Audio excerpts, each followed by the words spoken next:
મોરબીમાં વરિયા પ્રજાપતિ વિદ્યોતેજક મંડળ દ્વારા મહિલાઓ માટે ખાસ ત્રિદિવસીય સેલ્ફ ડિફેન્સ તાલીમ વર્ગનો પ્રારંભ કરાયો। બાબતે પ્રાપ્ત માહિતી મુજબ મોરબીમાં વરિયા પ્રજાપતિ વિદ્યોતેજક મંડળ તથા વરિયા વુમન્સ ગ્રુપ દ્વારા મહિલાઓ માટે તેમની સુરક્ષાને ધ્યાનમાં રાખી ત્રિદિવસીય સેલ્ફ ડિફેન્સ તાલીમ વર્ગનું આયોજન કરવામાં આવ્યું હોય, જે તાલીમ વર્ગનો આજરોજ શનિવારથી પ્રારંભ થયો છે, જેમાં મહિલાઓને કોઈપણ સમયે સ્વરક્ષણ માટે વિવિધ દાવો અને તાલીમ શીખવવાનું આયોજન કરવામાં આવ્યું છે। મારું નામ છે માધુરી વારેવડિયા અને અમે વિદ્યોતેજક મંડળ તથા વરિયા વુમન્સ દ્વારા આ સેમિનારનું આયોજન કરેલું છે। એમ 3 દિવસના સેમિનારનું આયોજન કરેલું છે। દરરોજ સાંજે 4 થી 7 દરમિયાન આ સેમિનારનું આયોજન છે। અમે 3 દિવસના સેમિનાર માટે અલગ અલગ બોલાવેલા છે વ્યક્તિઓને।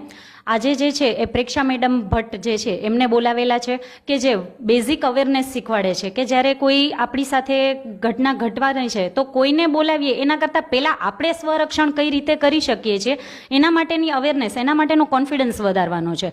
કાલે જે મેડમ બોલાવેલા છે એ બોલાવેલા છે અમે પોલીસ ડિપાર્ટમેન્ટમાંથી બોલાવેલા છે કે કાયદાઓ કયા કયા છે મહિલાઓ માટે એની જાણકારી તથા અભયમ કે જે આપણી હેલ્પલાઇન નંબર છે, અમુક ગવર્મેન્ટ યોજના છે કે જેને આપણને ખ્યાલ નથી હોતો કે કઈ હેલ્પ કરે છે આપણને, એની બેઝિક માહિતી માટે। અને ત્રીજા દિવસે જે અમારું આયોજન છે એ મહિલાઓને હેલ્થ માટેનું આયોજન છે કે હેલ્થ કોન્શિયસ કે અમુક હેલ્થની જે જાણકારી નથી હોતી એના માટેનું આયોજન છે।